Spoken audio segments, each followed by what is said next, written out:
안녕하세요. 트렌드버드입니다. 아이렌의 2026 회계연도 이 분기 실적이 발표되었습니다. 시장의 반응은 차가웠습니다. 많은 분들이 기대했던 새로운 대규모 계약, 즉 빅딜이 없었다는 실망감에 주가는 하락했고 커뮤니티에서는 아쉬움 섞인 목소리가 많이 나왔습니다. 이번 발표는 새로운 계약을 위한 발표가 아니었습니다. 이것은 기존 계약의 완벽한 실행과 미래를 위한 초석 다지기에 모든 역량을 집중한 매우 중요하고 의미 있는 숨고르기 단계였다고 저는 분석합니다.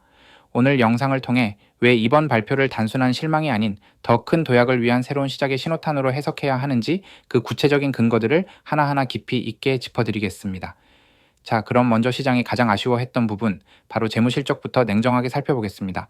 이번 이 분기 아이렌의 총수익은 1억 8,470만 달러를 기록했습니다. 이는 지난 1분기의 2억 4천만 달러에 비해 명백히 감소한 수치입니다. 조정 에비타 역시 마찬가지로 하락했습니다. 이 숫자만 본다면 실망스러운 결과가 맞습니다. 하지만 우리는 재무제표의 행간을 읽어야 합니다. 아이렌은 공식 발표 자료에서 수익 감소의 주된 원인이 비트코인 채굴 수익 감소라고 명확히 밝혔습니다. 이것은 실적 악화로 볼 수도 있지만 계획된 전략적 체질 개선이라고도 볼 수 있습니다. 과거 캐시카우였지만 변동성이 크고 마진이 낮은 비트코인 채굴 사업의 비중을 의도적으로 줄이고 그 자리에 훨씬 더 높은 마진과 안정성을 가진 AI 클라우드 수익을 채워 넣는 과정에 있는 것입니다. 실제로 AI 클라우드 부문 수익은 프린스 조지 사이트에 GPU가 추가 설치됨에 따라 꾸준히 성장하고 있습니다.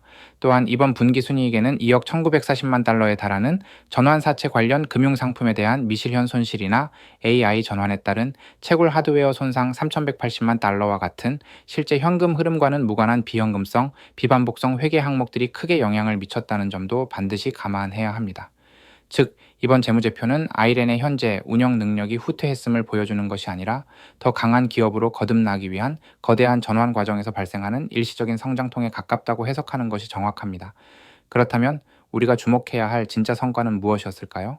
단언컨대 이번 발표의 가장 빛나는 하이라이트는 바로 GPU 파이낸싱의 완결입니다. 아이렌은 골드만삭스와 JP모건으로부터 6% 미만이라는 놀라운 이자율로 무려 36억 달러, 우리 돈 약 5조 원에 달하는 금융 패키지를 확보했다고 발표했습니다. 이는 지난 1분기에 25억 달러 조달을 목표한다고 했던 계획을 11억 달러나 초과 달성한 것입니다.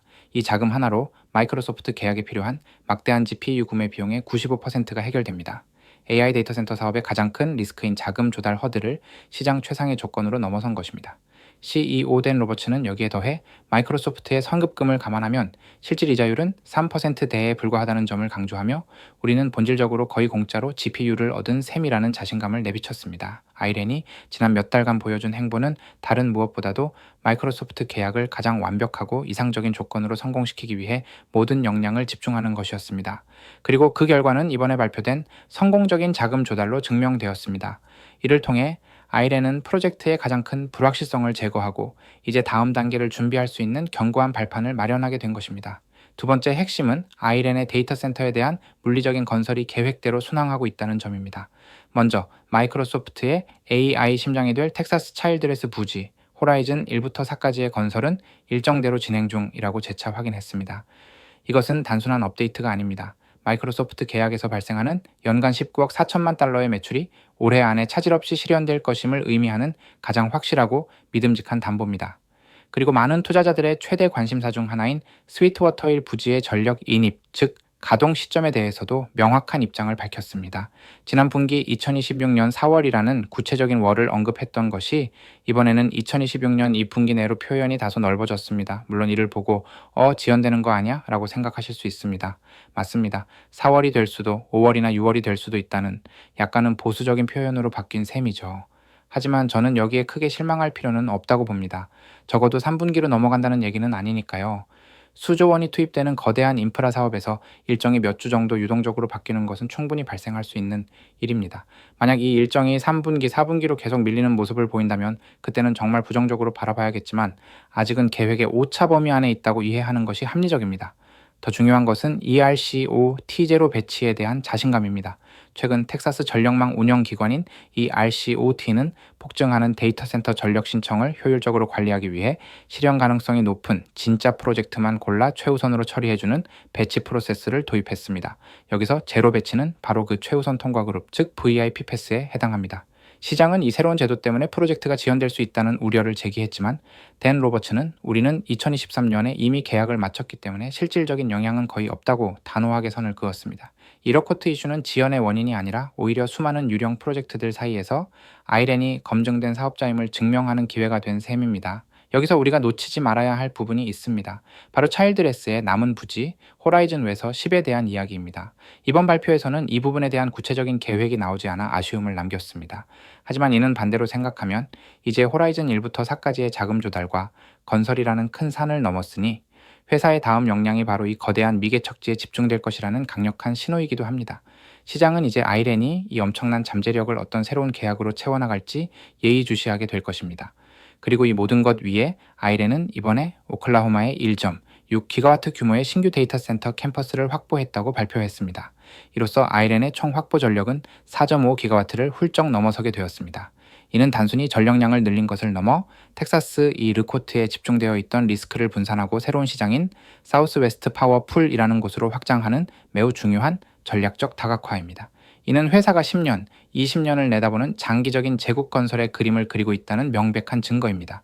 세 번째, 회사의 최종 목표인 연간 반복 매출, 즉 ARR 달성 계획이 순조롭게 현실화되고 있습니다. 아이렌의 2026년 말 목표는 34억 달러 ARR입니다. 이번 실적 발표에서 우리는 이 거대한 목표의 약 3분의 2가 이미 채워졌음을 확인할 수 있습니다. 아이렌은 현재 계약이 완료된 ARR은 총 23억 달러라고 발표했습니다. 이 23억 달러는 마이크로소프트 계약분 19억 달러와 캐나다 프린스 조지에서 발생한 약 4억 달러를 합친 금액입니다. 특히 작년에 2026년 1분기까지 5억 달러를 달성하겠다던 프린스 조지 목표는 CEO 댄 로버츠가 현재 5억 달러에 약간 못 미치는 금액이 계약되었고 남은 용량도 몇 주 안에 마무리될 것이라고 밝힘으로써 사실상 목표를 달성했음을 증명했습니다. 시장이 새로운 계약이 없다고 실망하는 바로 그 순간에도 아이렌은 기존에 약속했던 계획들을 하나씩 현실로 만들며 목표치의 67%를 채워놓은 것입니다. 이제 남은 11억 달러의 퍼즐을 어떻게 맞춰 나갈지 오히려 이 조용한 실행력을 바탕으로 시장의 예상을 뛰어넘는 어닝 서프라이즈를 보여줄 수 있을지 우리는 이제 그 과정을 지켜보면 됩니다. 마지막으로 CEO 댄 로버츠가 유독 강조했던 단어가 있었습니다. 바로 몇 번이고 반복해서 강조한 창업주 주도의 실행력이라는 단어입니다. 그는 이렇게 말했습니다. 이곳은 창업주가 이끄는 사업입니다. 이건 우리의 돈이고 우리의 플랫폼입니다. 우리는 단기적인 매출 최적화를 위해 여기에 있는 것이 아닙니다. 우리는 내구성 있고 장기적인 가치를 지닌 무언가를 만들기 위해 있습니다. 저는 이 대목에서 고정비 투입이 많이 들어가는 반도체 산업이 떠올랐습니다. 바로 SK가 하이닉스를 인수했을 때의 이야기입니다. 2012년 모두가 반도체 산업은 끝났다고 승자의 저주가 될 것이라고 말하며 인수를 반대했습니다. 하지만 당시 최태원 회장은 반도체가 한국의 미래라는 장기적인 비전을 믿고 역발상적인 투자를 감행했습니다. 인수 후 수년간의 적자를 감수하면서도 천문학적인 설비 투자를 멈추지 않았죠. 그 결과는 지금 우리가 모두 알고 있는 그대로입니다. 아이렌의 댄 로버츠가 정확히 같은 길을 걷고 있습니다. 첫째, 막대한 투자를 감수하는 결단력을 보여줍니다. 그는 단기적으로 안전한 코로케이션 계약은 우리 자산의 거대한 잠재력을 헐값에 파는 채권 투자와 같다. 고 말하며 더 위험하지만 훨씬 더 큰 가치를 창출할 수 있는 AI 클라우드 직접 투자를 고집하고 있습니다. 바로 이 지점에서 댄 로버츠가 언급한 데이터 센터 병목 현상에 대한 통찰이 빛을 발합니다. 그는 어닝콜에서 이렇게 말했습니다. 전력 확보 시간도 중요하지만 실제로 더 제한적인 요소는 데이터 센터를 지을 수 있는 시간입니다. 물리적으로 가동할 수 있는 데이터 센터의 수가 희소할 때 당신은 똑같은 200메가와트의 부지를 단순 임대로 3억 달러의 가치를 만들 수도 있고 클라우드 계약으로는 수십억 달러의 가치를 만들 수도 있습니다. 즉, 그는 단순히 AI가 유망하니까가 아니라 데이터 센터라는 희소 자원의 가치를 어떻게 극대화할 것인가 라는 관점에서 사업을 바라보고 있는 것입니다. 이는 내 회사라는 주인의식 없이는 불가능한 결단입니다. 둘째, 그는 디테일에 대한 집착과 실행력을 갖추고 있습니다. 우리는 변전소에서부터 GPU까지 스택 전체를 직접 설계하고 통제한다는 그의 말에서 사업의 모든 과정을 꿰뚫고 있는 리더의 자신감이 엿보입니다. 아이렌이 창업주 주도를 강조하는 것은 바로 이 SK 하이닉스의 성공 신화처럼 단기적인 압박에 흔들리지 않고 산업의 본질을 꿰뚫는 비전과 결단력으로 이 사업을 기필코 성공시키겠다는 강력한 의지의 표명입니다. 오늘의 이야기를 정리하겠습니다. 이번 실적 발표 이후 시장은 새로운 빅딜이 없었다는 사실에 실망했고 그 결과는 주게 반영되었습니다. 합리적인 반응입니다. 하지만 저는 그 이면에서 거대한 기회를 앞에 두고 섣불리 움직이지 않는 사자의 끈기와 인내를 보았습니다. 자신의 플랫폼 가치를 누구보다 잘 아는 창업주가 어떻게 하면 이 소중한 자산의 가치를 극대화할 수 있을까 깊이 고뇌하는 모습을 보았습니다. 물론 단기적인 이익에 초점을 맞춰 남는 호라이즌 외서 10이나 스위트워터 부지를 빠르게 콜로케이션 모델로 채워 주가를 부양할 수도 있었을 겁니다. 하지만 그는 아직 시장의 수요는 넘쳐 흐르고 시간은 우리 편이니 조급해야 할 필요가 없다고 판단한 것입니다. 장기적으로 회사의 가장 이익이 되는 최상의 파트너와 최상의 계약을 맺기 위해 숨을 고르고 있는 것이죠.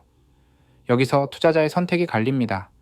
만약 이씨, 이 오의 비전이 너무 이상적이고 현실성이 없다고 생각하신다면 지금이라도 차익을 실현하거나 손절하는 것이 맞을 수 있습니다. 하지만 저처럼 AI 산업의 폭발적인 성장은 이제 시작이며 시장의 가장 큰 병목 현상이 전력을 넘어 데이터 센터 자체로 옮겨가고 있다는 이 근본적인 사실에 동의하신다면 이야기는 달라집니다. 그리고 이러한 복잡하고 거대한 기회의 시장에서는 당이 실적에 얽매이지 않고 장기적인 비전과 주인의식을 가진 경영진이 결국 승리할 것이라고 믿는다면 아이렌의 이런 행보가 오히려 긍정적인 신호로 보일 수 있습니다. 그의 비전뿐만 아니라 우리가 마주한 시장의 현실이 그의 전략을 뒷받침하고 있기 때문입니다. 그렇다면 조금 더 인내심을 갖고 다음 분기 혹은 다다음 분기의 결과를 지켜보며 판단해도 늦지 않다고 생각합니다. 저는 개인적으로 2026년 전체의 그림이 어떻게 완성되어 가는지를 보면서 저의 최종적인 선택을 할 계획입니다. 단기적인 주가 흔들림에 일희일비하기보다는 이 창업자가 그려나가는 거대한 그림이 과연 명작이 될 수 있을지 그 과정을 함께 지켜보는 것도 투자의 큰 즐거움이 아닐까 싶습니다. 여러분은 이번 아이렌의 실적 발표를 어떻게 보셨나요? 여러분의 소중한 의견을 댓글로 자유롭게 남겨주시길 바랍니다. 여기까지 트렌드버드였습니다. 영상이 도움이 되셨다면 구독과 좋아요 부탁드립니다.